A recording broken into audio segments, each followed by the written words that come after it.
بسم اللہ الرحمن الرحیم۔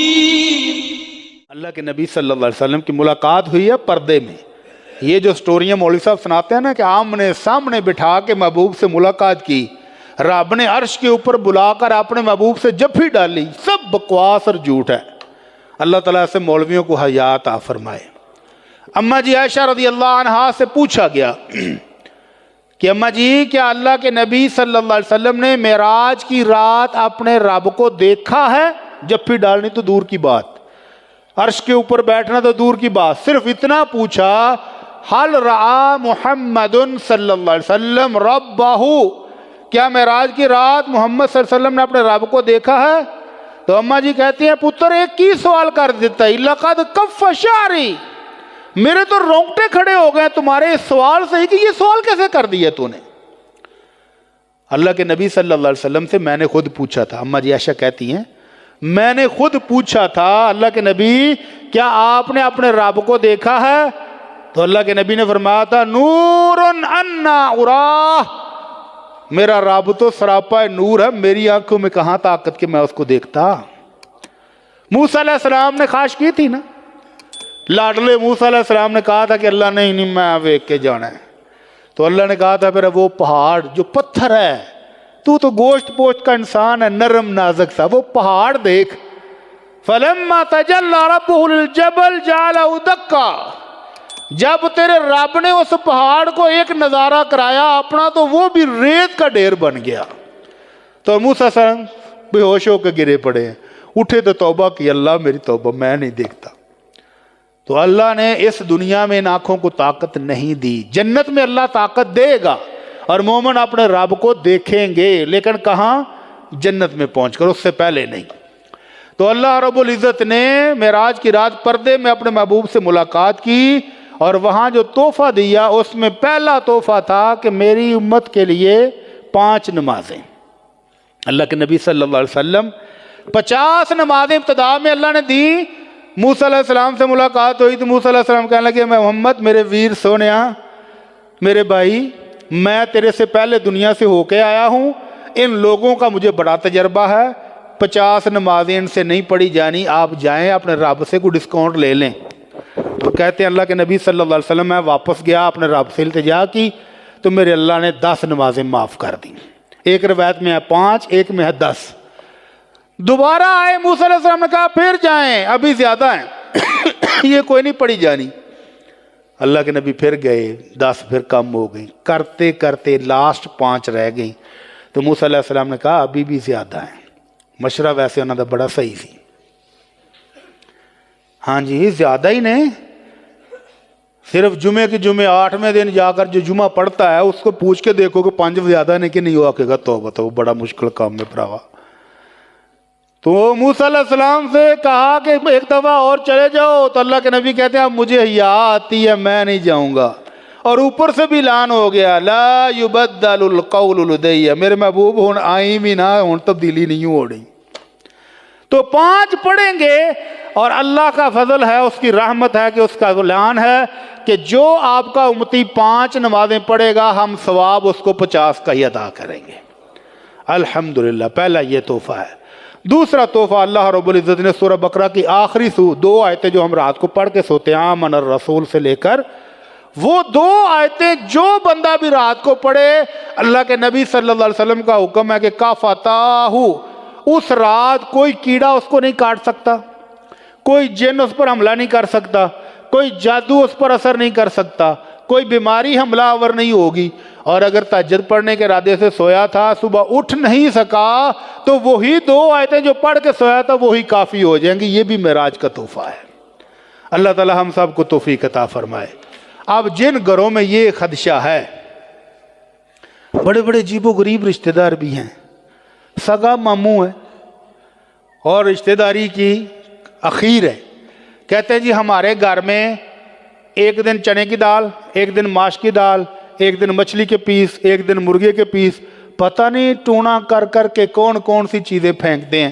ہوتا کیا ہے، جس بندے نے وہ دال اٹھائی ہے یہ پھر سٹ گئے، کس وقت پھینک کے جاتے ہیں یہ بھی پتہ نہیں چلتا۔ جیسے ہی اس دال کو پکڑ کے باہر پھینکنے والا پکڑتا ہے اس کا ہاتھ سن ہو جاتا ہے، پھر دم شم کراؤ تو آرام ہوتا ہے۔ اب اگلی دفعہ باپ نے اٹھائی، اس کا بھی ہاتھ سن، ماں نے اٹھائی، ماں کا بھی ہاتھ سن، بیٹی نے اٹھائی، بیٹی کا بھی سن۔ یہ جادو کر رہے ہیں کون؟ سگے ماموں جان، ماموں جان کی فیملی۔ تو علاج کیا ہے؟ ایسے لوگوں کا علاج لڑائی جھگڑا تو ہے نہیں، لڑ کے تو آپ جیت نہیں سکتے، تو کیا کریں؟ اللہ کے نبی صلی اللہ علیہ وسلم فرماتے اقرأوا سورۃ البقرہ، اپنے گھروں میں سورہ بقرہ کی تلاوت کرو، فإن أخذها برکہ، جس گھر میں سورہ بقرہ پڑھی جائے اس میں برکتیں ہی برکتیں ہیں، وترکها حسرہ، اور جس نے نہ پڑھا وہ پچھتائے گا، جس نے سورہ بقرہ کی تلاوت نہیں کی وہ پچھتائے گا، ولا تستطيع البطل، اور کوئی جادوگر مائی کا لال اس کا توڑ نہیں کر سکتا۔ تو جس کو بھی یہ شکوہ ہو کہ ساڈے گھر چنے دی دال بڑی برآمد ہو رہی، ماش کی دال برآمد ہو رہی، گھروں باہر موٹر سائیکل کڈی تے اگے ویکھیا کوئی نہ کوئی پیس مچھلی دا پیا ہے، کھان نو لبدا نہیں تے روت سڑ جاندے نے، تو جس کو ایسا شکوہ ہے وہ اپنے گھر میں سورہ بقرہ کی تلاوت خود بھی کرے اور اپنے لیپ ٹاپ پر، اپنے موبائل پر تلاوت اونچی آواز سے لگا دے، انشاءاللہ اس کا علاج ہو جائے گا۔ تیسرا تحفہ، اللہ کے نبی صلی اللہ علیہ وسلم فرماتے ہیں کہ میرے پاس 2 پیالے لائے گئے، معراج کی رات 2 پیالے لائے گئے، ایک میں دودھ تھا، ایک میں شراب تھی، اور آپ کو کہا گیا کہ یہ مشروب ہے سپیشل آپ کی امت کا، دونوں پیالوں میں سے ایک لے لو۔ تو اللہ کے نبی صلی اللہ علیہ وسلم نے جبرائیل کی طرف دیکھا، ہاں بھائی سجنا 10 مشورہ، تو جبرائیل نے اشارہ کیا کہ دودھ والا پیالہ آپ پکڑ لیں، تو اللہ کے نبی نے دودھ کا پیالہ پکڑا اور پیا، اور فرمایا یہ ہے مشروب آپ کی امت کا، اور فرمایا اگر آپ وہ شراب والا پیالہ لیتے تو آپ کی ساری امت گمراہ ہو جاتی شراب پی پی کے، لیکن ایسا ہمیں آگیا کسر ایسا ہمیں کو نہیں چھڑنی، دودھ بھی پیاں گے تو نال شراب بھی پیاں گے، انا للہ و انا الیہ راجعون۔ ملک پاکستان میں شراب کو پیتے ہیں، اتنی پیتے ہیں کہ جو فیکٹریاں ہیں ان کی سپلائی پوری نہیں ہو رہی، اتنی سپلائی پوری نہیں ہو رہی، ہاں جی۔ تو اللہ تعالیٰ ہمارے حال پہ رحم فرمائے۔ دودھ ہمارا مشروب ہے، خالص پئیں اگر کہیں سے مل جائے تو، اللہ دودھ بیچنے والوں کو بھی ہدایت نصیب فرمائے۔ تیسرا تحفہ، اللہ کے نبی صلی اللہ علیہ وسلم فرماتے ہیں کہ اللہ رب العزت نے جب مجھے ملاقات کی تو اس وقت اللہ نے مجھے 3 تحفے دیے، ایک تحفہ نماز 5، دوسرا تحفہ سورہ بقرہ کی آخری آیتیں، اور تیسرا تحفہ وَيُغْفَرُ لِمَنْ مَاتَ مِنْ أُمَّتِهِ لَا يُشْرِكُ بِاللَّهِ شَيْئًا، کہ میرے ہر اس امت کو، امتی کو اللہ بخش دے گا جو دنیا سے اس حال میں فوت ہوا کہ وہ اللہ کے ساتھ کسی کو شریک نہیں بناتا تھا۔ اعمال کی کوتاہی وارے میں ہے، اعمال کی کوتاہی معافی ہو سکتی ہے، قابل معافی بن سکتی ہے، بشرطے کہ شرک جیسا جراثیم موجود نہ ہو، اور اگر اعمال میں شرک کا جراثیم موجود ہوئے تو پھر حج بھی بیکار، نمازیں بھی بیکار، روزے بھی بیکار، صدقہ خیرات بھی بیکار، کسی کام کے نہیں رہ جائیں گے۔ اس لیے اپنے آپ کو شرک سے بچاتے ہوئے اعمال کی کمی کوتاہی ہو بھی جائے تو کوئی حرج نہیں ہے، وہ اس کو کمی کو بندہ دور کرتا رہتا ہے، توبہ کرتا رہتا ہے، معافیاں مانگتا رہتا ہے، تو اللہ تعالیٰ معاف فرمانے والا ہے۔ اس کے علاوہ اللہ کے نبی صلی اللہ علیہ وسلم نے معراج کی رات دیکھا، جب جنت اور جہنم کی سیر کروائی گئی تو اللہ کے نبی نے دیکھا کہ کچھ لوگ ہیں ان کے ناخن تانبے کے ہیں، تانبا ایک دھات ہے، سخت ہوتی کہ نرم؟ بہت سخت ہوتی ہے، بہت سخت ہوتی ہے۔ ان کے ناخن تانبے کے تھے اور وہ اپنے جسموں کو چھیل رہے تھے ناخنوں کے ساتھ۔